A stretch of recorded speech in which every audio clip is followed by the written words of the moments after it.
bolamu yozo sala pone kulusu bato bapona barabas babosani lipa na mbisi Yesu apesa bolingo eza nature bato mokili te bolingo eza nature bato mokili te bolingo eza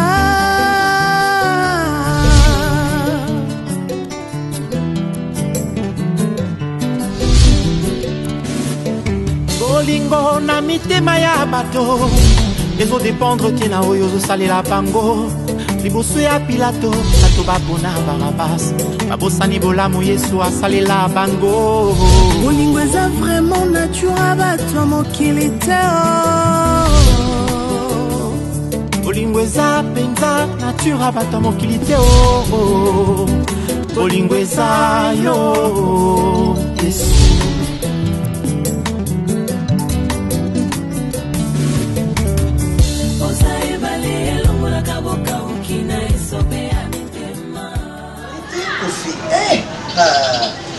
Mais en fait aussi, mais Jessica, tu sais, ça fait un bon bout de temps à peine on a sauté. Sinon, c'est la peine qui a Ah bon? Mais tu sais, aujourd'hui, dans mon salon, au service, à l'école, je ne sais pas. Ce pays, ma chérie. Quoi encore? Toi, c'est cher. Non, tu ne peux pas comprendre. Aujourd'hui, j'ai été, comment dire, déboussolé. Je ne savais plus où j'étais. J'étais sur quelle planète? À la Lune, sur Mars, je ne sais pas. Et pourquoi? Comment pouvez-vous comprendre un enfant qui est en 6e? Tu lui donnes un texte, lis-moi ça et essaye de m'expliquer.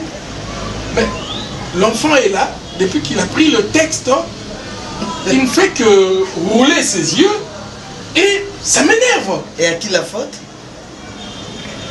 Mais c'est ce que le gouvernement veut. Non, même pas seulement les gouvernements, parce que c'est ça la chanson. Hein. D'abord, avant d'incriminer les parents, c'est le gouvernement. Ah, le gouvernement, l'avenir de tout un pays est entre les mains de la jeunesse. Et cette jeunesse, c'est le gouvernement qui doit prendre soin de ces jeunes-là. Là, tu es égoïste. Pardon. Tu es égoïste. Parce que, en tout cas, moi, à ta place, hein, je dirais que la faute est partagée. Partagée, chérie. Parce que toi, aujourd'hui, là, toi, tu as tout fait pour scolariser tes enfants. Quels moyens tu avais? Tu avais des millions? Je me suis sacrifié. Et alors? Et tu crois que tous les parents peuvent se sacrifier? Mais c'est là l'erreur, Kofi. C'est là l'erreur. Ma chérie, pardon. C'est d'abord le gouvernement qui doit savoir, qui doit payer. Il y a l'enseignement, il y a la santé, il y a l'agriculture. Ce sont des priorités de tout un pays. Je veux bien. Mais quand le gouvernement est démissionnaire, donc toi, parent, tu t'es dit, tu deviens irresponsable parce que ceux qui devraient normalement faire ça ne l'ont pas fait. C'est ça? La première grande bêtise, la première grande faute revient au gouvernement. Ça, je comprends. Si aujourd'hui, nous avons tous ces enfants qui sont des chômeurs, des koulouna, je sais pas quoi, mais c'est parce qu'ils n'ont pas... Ils ne peuvent pas aller aux études, parce qu'ils ne peuvent pas travailler, parce que... Chérie, je comprends. Mais seulement ce que je veux que, on dit ma paix, et ça que la faute est partagée. Les enfants, bah, ça n'a pas de responsabilité na bango. Nous, les parents, c'est-à-dire les adultes, quoi. Nous avons notre part de responsabilité. Et bien entendu, la plus grosse part, c'est celle du gouvernement. Parce que comment veux-tu que moi, je autant de comité de 6e des humanités? C'est-à-dire que quelque part, mes parents se sacrifier pour comment? Mais toi, tu ne sais ni lire ni écrire. Et là aussi, c'est la faute du gouvernement. Et des enfants comme ça se retrouvent à l'université. Voilà. Voilà. Et tu sais la chanson? Hey, Jessica, t'es. Hey. Oui, alors? Oui. Non, tout ça n'était tout ça, tout ça, papa. T'es que c'est là qui appelle en oui, le bac au benga depuis lobby, mon benga quitté. Yango. Au titre déjà Babilo Congo, hein. Ça va, c'est bon. Attends, chérie. Oui, t'es papa me t'a aussi un téléphone. Non, non, passé, n'a tout si ça t'est. Mais je le bien t'es débile lorsque tu n'as pas combat me t'a envoyé son dé. Toi tu n'as pas combattu. Aïe aïe aïe aïe. T'es n'a pas qui n'a pas combattu Alain Safou. Oui. Mais Safou quand on dit Kate S-A-F-I. Oui. Et il pas ça qu'on a Paris. Donc moi je tiens qui te sort au ça. Hein? Oh, prends papa. C'est bon, merci. Allô Jessica. Ah oui, c'est ça, hein? Ça c'est la coterie, hein? Toi et ta maman, tout passe bien. Mais avec moi, ça fait 2 mois, tu ne veux pas m'appeler. Ah, voilà. Pardon? Ah, tu dis ça pour me flatter, hein? Tala. Oui, mais il faut y ça, papa. Osa mambote. Yenda parce que comme mambote, ça veut dire que nous se fait qu'on a bien. J'ai pas fini. Oui, je disais, tu dis ça pour me flatter. Hein?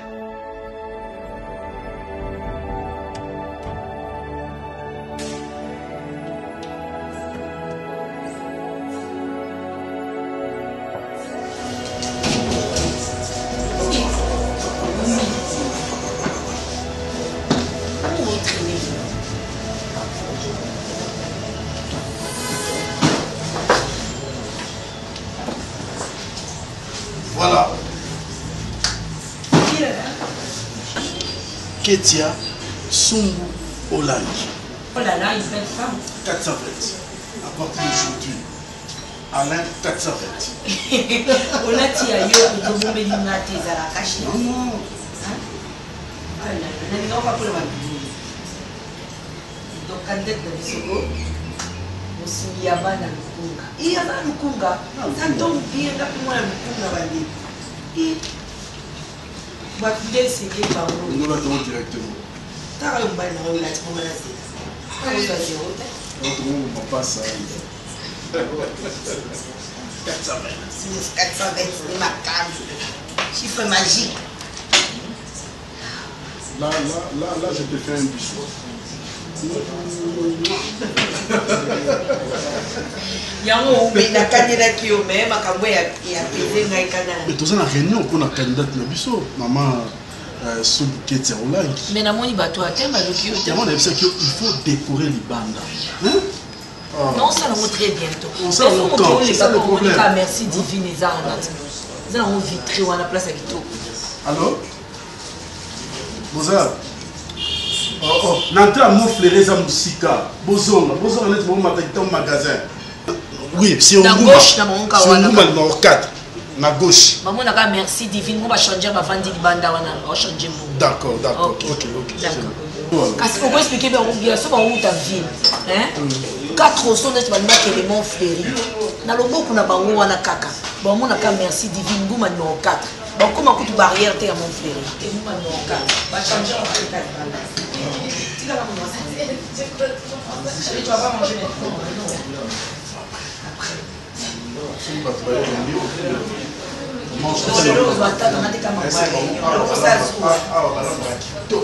À la congolaise, à l'européenne, nous sommes la ligne. Nous voulons lancer dans un pinzo moko. Nous sommes dans un pinzo. Sombo et une bande à Kassika.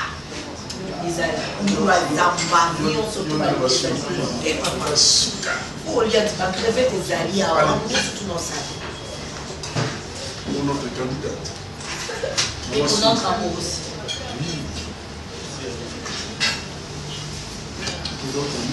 Notre amour, ça tombe bien. Oui, ça tombe bien, chérie, parce que vous m'avez dit.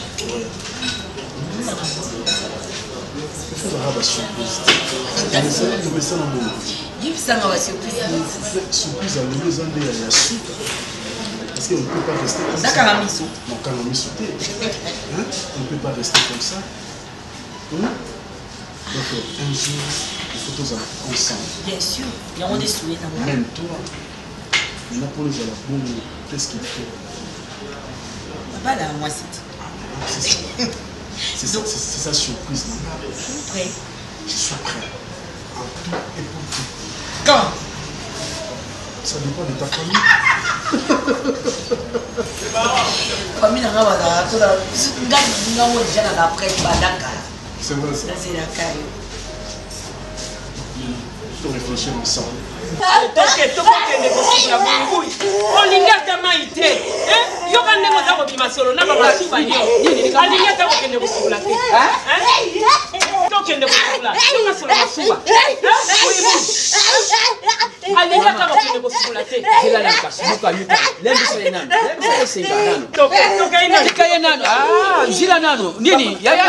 Papa, attends, il m'a requis de vous la table sur la souba. C'est pas grave. Nicolas Misato, ce qu'on était. C'est pas grave, gars. Non, si vous n'avez pas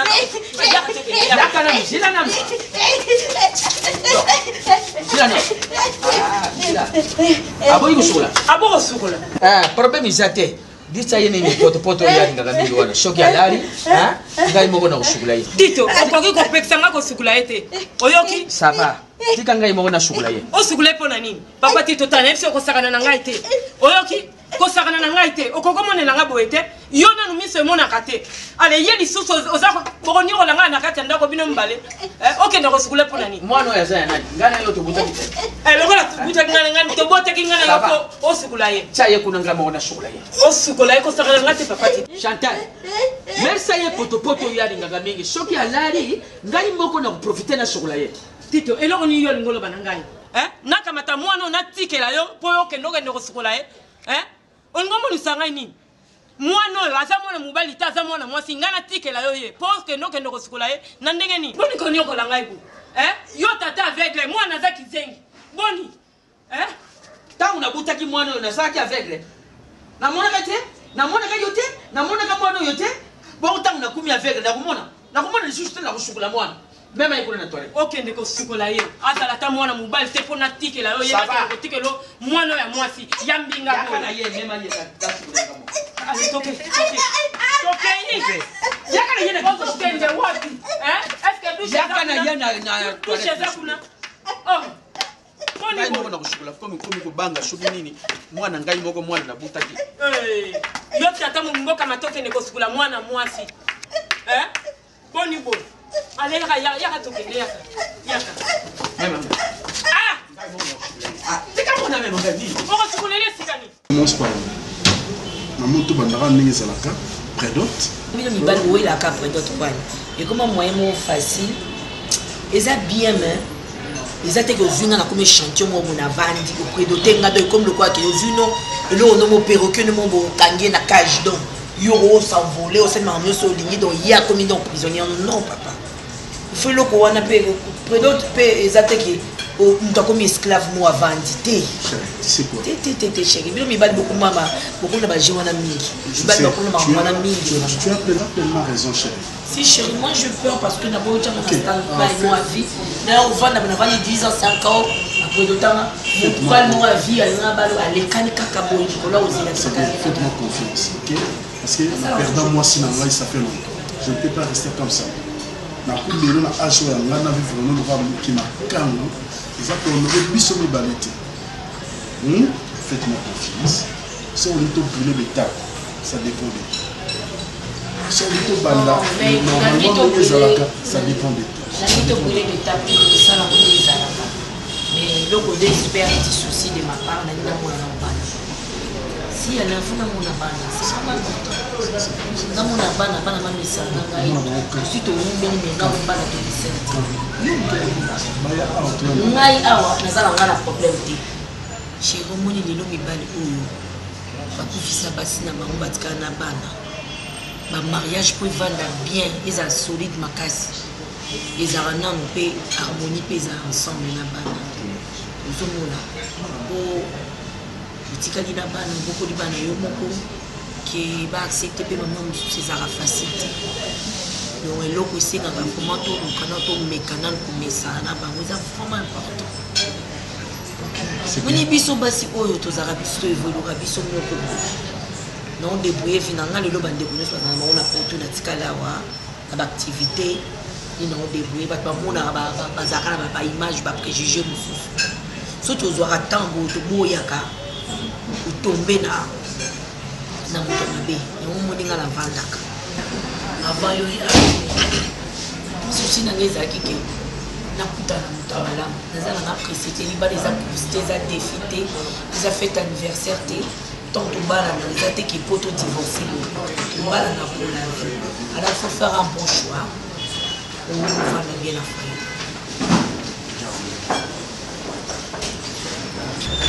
Tu n'as pas fait un bon choix. Tu me suis. Moi, le final. Là. Moi aussi. Tango mosusu azwaki ndesango yango akomande bongo balelo lakisa ye Yesu. Normal. Pourquoi c'est pas normal? Ça fait au moins 8 mois maman, on a pas période Mimi Katana. Mimi Katana. C'est ma fille qui est en attente. Comment ni yo singa tsolo bano makambo mono ngalo kwa ngana kota mabem paka buli. Na zaka zele kwa. Na tsolo bano Mimi. Ba kangama na yo zotanda na singo toteka mo mabuki kofana na singa wane tolala be na singa. Soko lingo la tango ole pasaka na note. Na loba na yo na bitia kata biloko no na zavere wane longola kata na mikorobe. Nzinzi ya pamba ndenge ya na soke se tiki saite na mo. Nyoso tuwa na loba na yo. Okoto balente na ensemble na yo balente na sekuna lokwa ekoma lokwa fulu ya moto azoli ngakene nani kombone nani awa. Fulu na se na mbeto na loba te. Okolata cycliste moko na landelaka yo okosana ngo 2 semaines lokwa ezaka nango mwindo bedengewa. Nzoto ya mwasi eza nzoto oyo fozalaka nango kobatela yango. Maman, tu es sûr vraiment? Dans la zone, on a un vendu na moi. Bas sous-vêtements, combien de fois on a un chana javel? Maman, nga penga na ko changer cycliste, tu es sûr? Maman, ko banaliser ma cambote, nga na moi cité. Maman, le loso na zui libala na concevoir te et c'est pel ça. Maman, pour ninga na moi cité, maman. Oui, modèle autour de on dirait olingi okufa olingi osala avanda bwana kolukelo mbonze loko olingi no makambo aloka mindele kuno keno komela no ba compliment olingi no makambo mindele te parce que bana ko pesa na ko bana ngol mama na ngala ndu sala ngamo tema ko baluka ngamo kona tseli wana no kene ko kota na nzama zona ke kuna na nzama na kolukela tambonze wana da tokisi ovandeli yango na kolukelo bassin so nga petit bassin wana na tira na wana ovandi na tongo na poko ovandeli yango vanda na kolukelo bakasa nini na salo mo na tu bakasa banini nyoso tu na sangisi na sali mo na tipio na ndenge ya bokope kusila après siliti bino ngasi bilo ndo subaki na ona kisa boli ya mondele kisi mo sisi bakisa mondele utawa kisa mondele utawa na kasa na fandi benda 8 mois namona ba période na ngate ono bana ngai loko mususu te bana mama yo lingo kanisa moni dala batala mayele ba olingo kanisa moni sokete microbe te na mina sero na ndenge ya bokope hôpital ya ofele na zanana échographie ni na quotité. Je ne nini onga na salité maman pour na ba période na ngai maman pour no mbundi wana combien de fois de jours ça ilinga na tuna ki mwana na nani maman na meli yango ya umela na tongola yango ya kotongola moni mama kulutu na basusu na nyota wana na tuna ki alimbonze ya lopango wana ezaka nango penda bete na kende koluka na zamba yango na toni ngamukono ke maluku na kota pena na zamba ana na luka mbonze ya mboka wana na salela yo yango nde bien omoni ya awa ya kisasa oyo etotwaka ba produit chimique mama soku te échographie na côté réponse ya malamu ezate mbunji no na mela na tongola na kosangisa ngo na kechu na kosanga mondongo zwi kechu mondongo na mbonji pompe obe moko okomona mbala moko yi. Comme je te disais, très content de te voir. Ah, merci. C'est vraiment elle que je veux. Je pense qu'en étant avec Tina, nous avons retrouvé paix moko, nous avons retrouvé accalmie moko na vie là. Oh, il y a ça à mon cher. En tout cas, je vais la prendre au sérieux. Je sais que ce sera un peu pénible que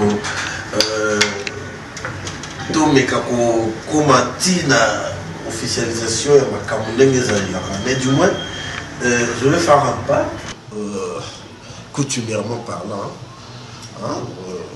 nous allons quand même faire des choses d'une manière convenable pour qu'elle se sente absolument aimée par son homme parce qu'il y a quoi entre nous deux, du moins moi je vais aller au-delà parce que je veux vraiment garder cette paix-là.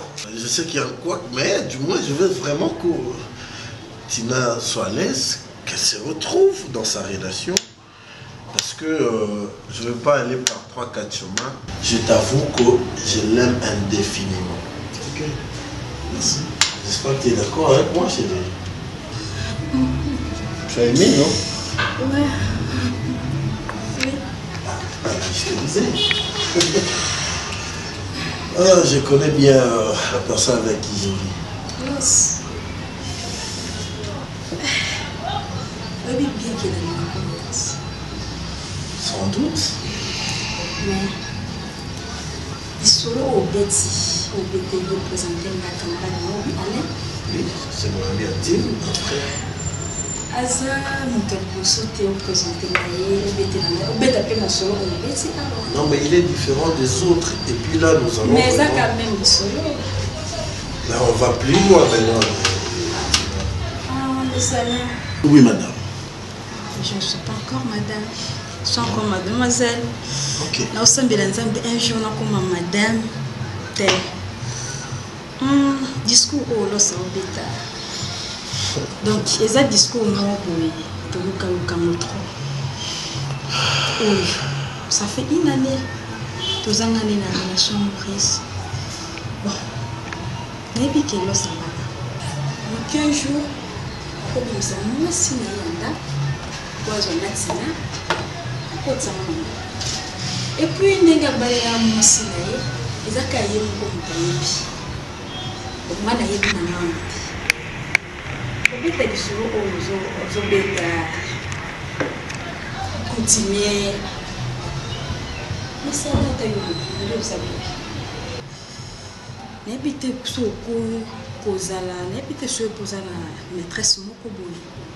Oui, mais je ne suis pas encore marié.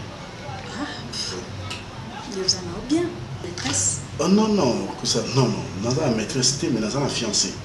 Donc, je t'ai marié, et moi, c'est dans ma femme. Maintenant, j'ai une fiancée où son disant, mais sur le bientôt.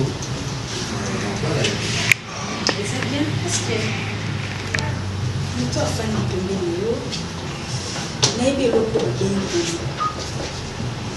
nous avons eu Kolinga. Nous avons eu Mwandam. Pour nous, nous avons sorti Mwandam pour tout. Moi, si vous avez un ndap, moi, tu peux lire un peu. Non, oui, c'est moi qui le confirme. Non, non, papa. Nous avons un jour. Nous avons donc, un nom de tout le quoi lorsque nous avons donc, nous avons un pardon, nous avons un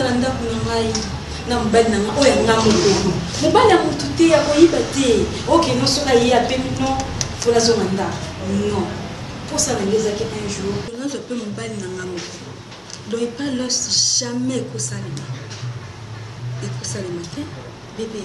Donc, nous avons vu que nous avons aventure tout ça. Donc, nous avons l'âge. Les gens dans la poli. Donc, les gens ont trouvé le bal de mon coboye. À sa chérie, à l'Inga.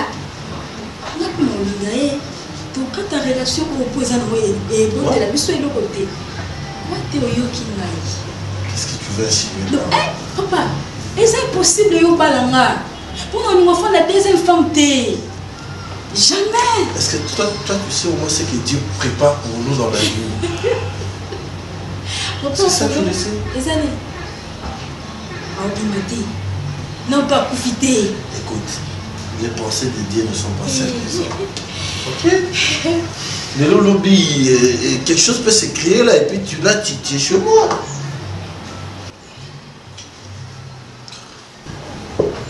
Los.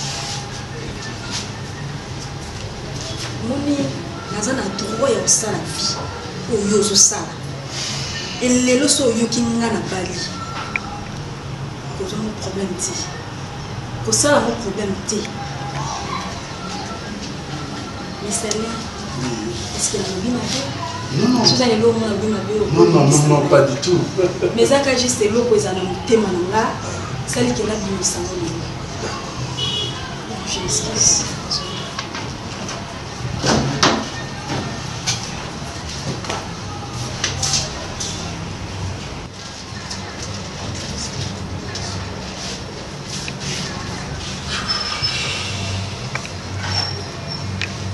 Los. Mon cher, tu sais quoi? Elle est tellement lucide que je ne la supporte pas comme ça. Je suis trop attiré par sa lucidité. Non, mon cher. Tu dis vrai. Non, faut s'échapper. Elle est magnifique. Elle est super. Et puis, dans ce pays, elle est claire. Donc, on a très clair. Je savais que tu allais arriver. Mon cher ami, ce qui est bon, les balles yo pour une relation où yo nous a bololé. Oh, oui, on va venir mon bal, il y a soba, il y a beaucoup de loba, on nous a qui a vu na yo. Simplement parce que le pays reste ouvert. Mais oui, ça clair. Si écoute, monde de Mozana, ceux qui ont tiki le loi qui Nanzila, à côté de Mbana célibataire, aligné, mais il est parti. Mais attends, Alain, crois-tu vraiment qu'une telle fille... Non, crois-tu non, célibataire, on va approcher. Ah, t'inquiète, faut pas suivre cette discours. Tout est monté, les jours. Elle est folle amoureuse. Non, je ne crois pas. C'est quoi? Ce qui inquiète, c'est mon statut. Il n'y a pas autre chose. Azana yo, pour un temps, peut-être qu'on a le droit pour moi un bata. Arrête ça. Les choux, moi je te dis. Ce qui a baningate, Azana très ouverte. Mais écoute, yo coupé cette connotation où yo pensé. Elle n'est pas ce genre de fille. Non, je ne veux pas dire ça. Non, mais quand tu dis qu'elle a deux pour moi, tu vois. Oui, habille pour un temps. C'est un discours passif, mon cher. Mon ami, si je tiens à cette fille, c'est parce que tu ne sais pas ce que j'ai vu dans ma maison. Oh, c'est marrant ce que je viens de dire. On est des amis. Oh, non, mais arrête de te marier jusqu'à ce point. On est des amis. Nos amis bali. On est discours. Il y a mon ami bali, ils sont nios pour ça.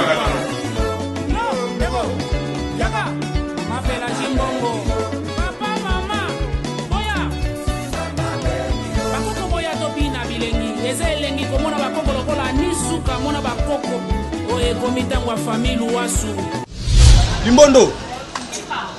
Yabo. Oh. Yabo Nina. Hein? Yabo, bonjour Boni. Bonjour. Bonjour. Non, tu lèves la main pour faire ça à Katia. Matolo. Bisa. Moi, je suis la famille. Mon cousin, moi, on a des beaux soins famille. Oh. Bisa. Bisa. Bisa. Moi, tu sais pas mal ma famille. Ya Bonina, na di mon. Oh mon maman chap. Ah. Na li mon père. Na bota ba mo ba 3. Maman chap, moi na liboso. Papa botinga papa Tito. Moi na mibale. Maman Chako, moi na souka. Parce que hier tu as bota liboso na famille. Ya Bonina. Parce que moi je bota, tu sais ba na mibale. Excusez-moi en fait. Ya Bonina de toi. C'est bon ça va d'ailleurs. On a évité ce que tu as battu aussi il y a ni, on a évité mais on a dans parce que on a ba rendez-vous na préfet. Et puis na sala mabo. Sala ba Nigeria na bikeko na ba nini ba wana. Na yaki apo na sala devis. Na sala ba ona ba kitamo ba mesa pour na classe. Ah, ya bonobi. Ya. Moi na famille to lingana raté. Oh, cousin nga vena ngai. Vena nga spécialiste na sala bikeko. Nous sommes bons na famille boso. Ya Bonina. Pour on ba Christelle Kemoto. Ya Bonina. Ya bo. Ya non souffre de prendre nous aux autres. Veta maboko na ngatu ezam na sec. Ve komi sango comme na métier. Ce que je souffre ça parce que nous souffrons. Nous parce que na sala. So ko yo zamu na mbana action métier zam. Tala nous vivre. Et pas makuta bon. Obi ke mo na comprendre côté. Super wax. Écoute, la super watch, c'est un bel hollandais, c'est une nini. Nous avons un mobile, c'est pas normal. Bizarre. Un peu bizarre, hein? Il y a un maison. Il y a un poste sous on est au Sunga, maintenant on est au Sunga. Après, je me lobby. Si on peut faire un bis, on allait le lobby en France. Mais ce qu'on est Sunga, qu'on loba, qu'on vivre. Na PC! On peut y aller. Na commis PC! Limbondo! Vous êtes là-bas! Ya boni na comme si ma péché. Fais. Non, ça la tout lingi ve. Non, vraiment le métier c'est la musique. Na ça la musique par erreur, par défaut. Veut dire ça que moi métier na maté ya boni na. Ya boni. Donc comment musique par défaut? Par défaut ya boni na. J'ai pas disconvient vous parce que j'ai pas entre les dedans des familles de vous. C'est entre vous et vous. C'est justement pour être les dons.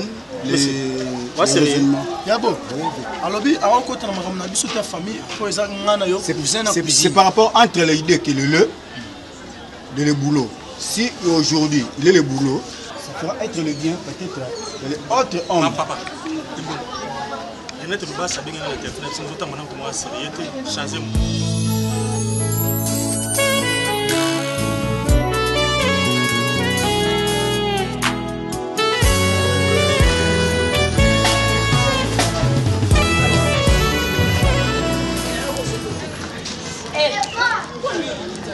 Maman, nyonso na kosala na mokili na sali ezosimba te tika nakota na obe peut-être na ozwa solution omona te makambo ekomelanga na vie nakomomona ngo ekomokoma anormal moko no na tikala omona ke na chérie tika no na section oyebi ke lobi na ke ville papa tindenga ma chérie oyebi ko mambo elekilanga ermo oyebi ke nazwi penda taxi ya bondal na boulevard na monika fille mo ba kotine na zangi na pena makanti ya mabeta envers na kiti e patiti na point na biso na maman na bandi vraiment kokota ma chérie na komi juste aka na portail na taka benga tantine esquisse na moka muninga na mwasi na ye na bine sali madame Gomé non na madame te oyebi no mutu te obenge madame non na madame te na tantine tonton Clarisse na bikwa tonton Clarisse est-ce que vous trouvez ma comme le besoin normal oh maman na bandi ko filer yo banda place aux alaki les abouinga Clarisse na CP na yo ozala mwasi na moi non ça la nion sur linga ma chère obi kana zongi penda contre mien na télémino motala ndenge oloba abi olingi ni ngabi ndi onanga mwasi no olinga nini onga mwasi to bika pousser penda pe onga la jo so la nga obi benga koti na babilo mo bina vite so la neno bien quartier no yo sambo ngabi bon olingi kanyi onga na lingi to za mwasi na mbali mais c'est OK c'est bon pas de problème no benga pas na biso OK no yo maman na kanisa kingi na kingi la bavandi abi na ko vanda ati ko pesa na réponse o mona ta yo moko yo na kota na boye peut-être mibali nde ba olandanga na place mibali o ba tiaka basi mato et tantine je t'aime mais nga au contraire et comme nde ba ninga na nga basi ma chérie on comprend ti na ki me pas nani na sala o yebi ke na selon même na cousin na nga James Kinda abi singa nini ndape na oyeba ti na sala nini ma chérie basi nde ba olinga nga mibali ba ebele okuta pena na mwa mobali ko je t'aime mais tout que non moi sinon c'est pela na yo ndeti wana lobi abalanga atanga vraiment na ndako mama poto sani na luka nani na lobela nani oyebi keza makambo susu ko ba secret monsieur da caché non yebate no bela liboma mais ndenga kati ne se manifester te nyota OK sanga mama ndongo bayina ko betela nga lisolo banda na boulevard na ndengo yo kitia na ndengo yo lesbienne na lando na porte lupango la bino mimi elobelu eloko te eteyo eloko te ozo mo te keza molimo mabe molimo ki lesbienne ezolata yo tana elateli amana ngai nyota na lata abete mais za mabeti ba pasi msunde koma olatisa mo batu nyoso mona na nzela na kolem sina fiba kana te lo moyela yi na lata abete na mekono ko lata bwa msuba mibali bali nganga mimi yo kangai nyota ya pasi ya pana hote ce qui prend le coco le babou était nyota mimi la Bible déclare ton corps est le temple du Saint-Esprit hein maman ceux qui otiki banzela wana nyoso milima ki lesbienne ne kolanda ote ba règle douloureuse na wana ekoya te tant yo zolinga kolanda nzela ya nzambe te tala ndengo lati ozwi ba kwisi nyoso otiki libanda ba lesbienne ba oya te ndenge ni émotion acceptée otiko ndenge ni maman nga alingi ndenge na oloba ndoko kata nzela yango kende kende ko changer bilamba to kende église mimi tika ko kende la nzela oyo zo kende za malamu te yebi te poni nzamba tenga pembeni na yo toke église nzambe solution ezaka epa nzambe nini na ngai solution epa nzambe eza epa moto mokili te eza na ndongo ozo bachanger na bakote na solution ezalaka te à la victoire.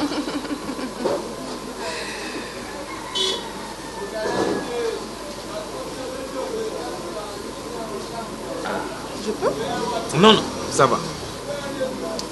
À force de de prendre le truc moussé. C'est bon déjà. Ça va? Oui, ça va. Merci. Ah. Sérieusement, j'en reviens pas. Ah bon? Te voir aussi près de moi. Je t'assure, quand je t'ai vu sur la barre, je me dis, ça c'est un nombre ou un dictionnaire? Oh mon Dieu, tu es très intelligent, tu sais. Ah bon? Franchement, tu es très intelligent. Merci. Je t'assure, j'étais pratiquement désespérée. J'avais perdu tout espoir de réussir. Parce que tout ce qui venait vers moi, franchement, il m'est flatté, mais ça produisait aucun fruit, aucun bon résultat. Mais avec toi, quand tu es venu, je me suis dit, les hommes mignons, jeunes, élégants, est-ce que ça vaut quelque chose, ça vaut la peine de croire? Mais quand tu es monté sur la barre, je me suis dit, mon Dieu, j'arrivais pas, tu vois, j'étais un peu paniquée. Jusqu'à qu'on me disait, madame, calme-toi, madame, calme-toi. J'ai dit, mon Dieu, j'ai envie de l'embrasser. Franchement, tu es un homme ou un extraterrestre. Franchement. Oh là là, te voir près de moi, c'est un honneur. Eh bien, je suis un homme, je suis un humain. Dans ces corps coule du sang, de l'eau. Je crois que nous avions appris ces métiers auprès des grands. J'ai connu des professeurs comme le professeur, je cite, Mabi Moulumba, qui nous a dispensé le cours à l'IPC. J'ai eu des collègues aînés et collègues comme qui va bientôt être élu comme député de Massimanimba, à la personne de M. Faustin Soukari Lombe, avec qui on a fait le droit. Eh bien, ce qui se conçoit bien, le mot pour le dire vient aisément. Ton dossier était si clair, aussi abordable. Il ne fallait pas chercher de pouce sur la calvitie pour trouver des articles qui pourront justement m'aider, m'être nécessaire à défendre ton dossier. Je suis content que la victoire, primo, nous revienne et aussi que tu m'aies bien payé. Merci. Sérieux? Merci. Voilà, tu m'as donné noblement mes honoraires.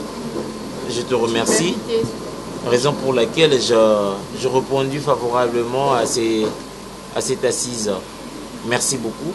Et surtout de ta part, tu étais certaine. Tu étais posée. Hein, tu n'as pas palpité. Donc, merci beaucoup. Je suis là. Je suis là. Si tu veux bien, je reste ton avocat. Parce que avocat, Zamuto, il faut qu'on soit sur les Kambozali. Il faut qu'on soit un avocat parce qu'on ne sait jamais. Tu es une femme qui s'ouvre dans les affaires. Alors, je peux être susceptible à des conseils juridiquement. Ça peut t'aider. Franchement, là, tu me prends au mot. C'est tout justement ce que je voulais. Que tu sois le plus proche de moi possible. Je veux vraiment que ça soit autre chose. Que ça ne se limite pas seulement là-bas pour défendre un gars. Mais qu'on soit... Tu vois ce que je veux dire? Non, aucune idée. Ok, je comprends. Je comprends que jusque-là, tu n'as encore rien compris. Alors que j'ai fait de mon mieux pour te le faire savoir. À plusieurs reprises, j'étais invitée chez moi. Quand c'est pas dans le cadre des affaires, tu te présentes jamais. Et aujourd'hui, parce que c'était pour tes honoraires, voilà pourquoi tu t'es présentée. Ben, je comprends. Mais je n'en peux plus. Maître d'Acosta, c'est plus fort que moi. Je me suis retenue, mais je n'en peux plus. Comprends-moi. Je suis une femme amoureuse, éperdument amoureuse. Tout en toi me fascine, ton intelligence, ton apparence, surtout ta douceur. Comprends-moi. Au fait, je te vois dans mes rêves. Je ne me trompe jamais. de ce que je veux, de ce que je ressens. Quand je ressens ça, quand ça monte jusque dans mon cœur, je sais que ça arrivera. Je sais que tu es un homme marié, mais je sais aussi que je serai ta future épouse. Oui. Mais... Eh bien, je comprends que tu es... Je respecte strictement tes désirs, mais j'aimerais bien que cette relation soit et reste strictement sur le plan professionnel. Pourquoi? Parce que, eh bien, madame, je suis marié. Je suis marié à ma femme qui répond au nom de Sasa Coquette. Je l'aime de tout mon cœur. Ma femme elle est ma plus belle rencontre. Ma femme, c'est... Merci, je comprends. Mes émotions, c'est tout ce que je peux te dire de plus vrai. Mon mariage promet une longévité d'Abraham et Sarah. Cela va résister à l'usure du temps. Eh bien, j'offre 120 ans de mariage à cette union. Je mourrai dans les bras d'Emma Dulciné. D'abandonner cette démarche. Et elle finira par accoucher d'une souris. J'aime ma femme. Je l'aime de tout mon cœur. Cependant, je te remercie. Je reste ouvert dans le procès, tout le dossier comme Melanga. Mais ma kaba bolingo, tout beta mono kara, tout ça le quoi, tout katinzadi. Les amis.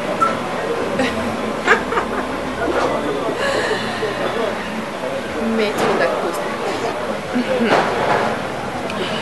Tout ce que tu viens de dire là ne va en aucun jour changer ma position. Ce que je dois te dire en ce moment, c'est que pense à moi un jour quand ça va capoter dans votre vie. Parce que je sais que ce jour arrivera. Je suis sûre.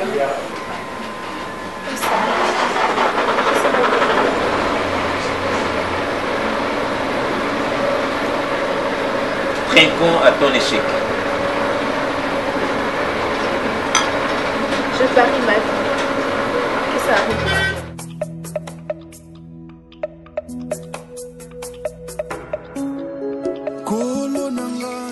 Ma cousine chérie. Hey! Chou! Dis non, dis-moi. Attends, on va la bâtiment, ils ont changé. Madame. Oh bien, ça va. Je te jure, maman la caca. Tu as pris du poids, maman. C'est vrai, je te jure. Mais éloignez ça là, question de ta belle fois amener. Ma chère, mais c'est tout à fait normal. Rêve à moi si nous surtout les azananga pour les balanaï. Donc il faut et surtout toi, au côté n'a d'accord ça à l'aise. C'est tout à fait normal au yamune. Oui, t'aimes bien. Ah ben oui hein. Il y a moins la raison ça qui me t'aime. Il aura une autre plus simple pour les balades. Eh, donc tu as n'allé pas à d'accord ça. Non, ma chérie, je te jure hein. Au moni, ce Zaka que non, mon nez n'est pas raison yo pisi. Ah je te dis fais n'imnéti. Comment ça? Il fallait n'imnéti. Attends. Donc ceux qui n'avaient pas Roméo n'a pas souka. Attends. Bah oui, puisque tu dis que Naza bien parce que Naza n'a mon tour ceux qui n'avaient pas Roméo n'a pas souka. Oh, parce qu'avec Roméo, je t'ai dit. Coquette, ne me dis pas que tu le na Roméo au Cabana. Ah bon, pour faire au Cabana? Vous allez à Kaka? T'es? Oh, Ngana Roméo n'a ni fait abouer. Et pourquoi? Ma chère, attends, je vais te dire une chose. Coquette, tu es maintenant une femme mariée.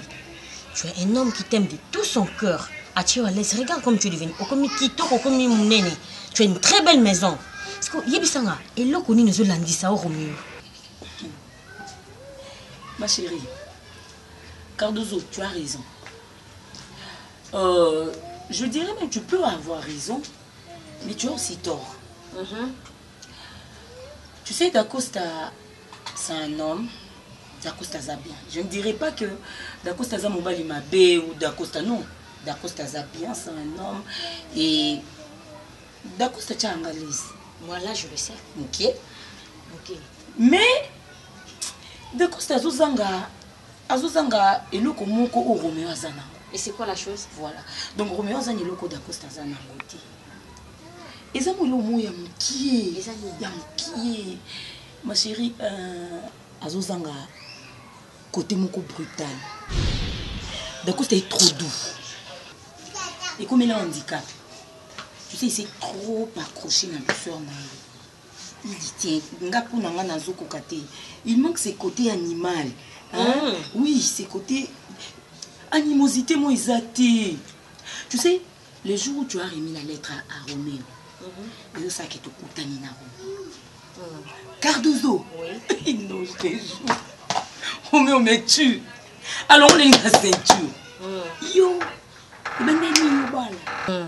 Yo sakananga donc on va compétent abi non Roméo yo le kaboy allons la ceinture yo pour l'équipe les temps que tu canon les et puis ça t'excite pour l'équipe na l'équipe qui coûte na l'équipe coûte non pia Cardozo Roméo banjo beta ngonde mwana mukiti on dirait moi le nerf et ça t'a excité et bon tant si c'est beta là. Ah là là. Non, c'est bon. C'était tellement bien. En fait, tu vois, et c'est le code d'Acosta Zamba. Faire ressortir qui moisiwana, hein? Qui moisiwana. Et puis bon, on a pas bongo. Un peu d'animosité. Et ça là, quoi?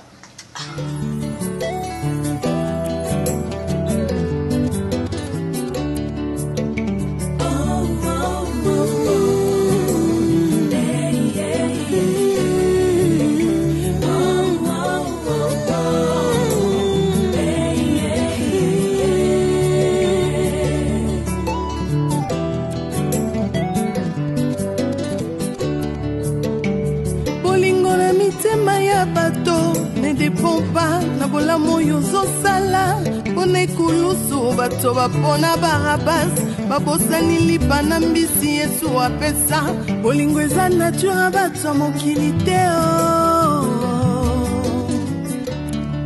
bolingo eza nature bato ya mokili te bolingo eza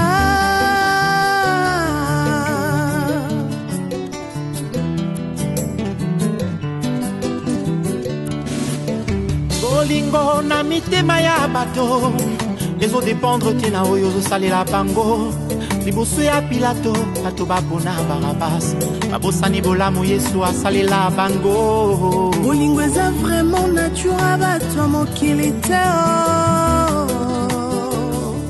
bolingo eza penza